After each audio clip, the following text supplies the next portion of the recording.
ఈ ఒక్క మాట చెప్పకపోయి ఉంటే తెనాలి కథ ఇక్కడే ముగిసేది.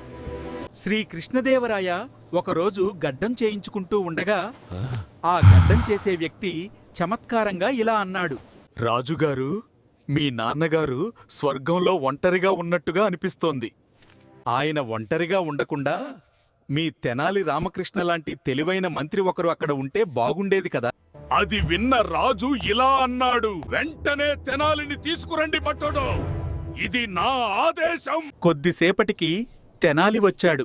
తెనాలి, నువ్వు మా నాన్నగారికి తోడుగా స్వర్గానికి వెళ్ళాలి. అప్పుడు తెనాలి రామకృష్ణ చిరునవ్వుతో ముందుకు వచ్చి ఇలా అన్నాడు. మహారాజా, మీ నాన్నగారు చనిపోయి ఏడాదైంది కదా, అక్కడ ఆయనకు చాలా వెంట్రుకలు పెరిగుంటాయి. కాబట్టి నాతో పాటు ఈ గడ్డం చేసే వ్యక్తినే వెంట పంపండి, అతనికక్కడ పని ఉంటుంది. ఈ మాటలు విన్న రాజు తెనాలి చమత్కారాన్ని అర్థం చేసుకుని నవ్వకుండా ఉండలేకపోయాడు. గడ్డం చేసే వ్యక్తి మాత్రం తలదించుకుని నిలబడ్డాడు. సమయోచితమైన మాటలు పెద్ద ప్రమాదాలను తప్పిస్తాయి.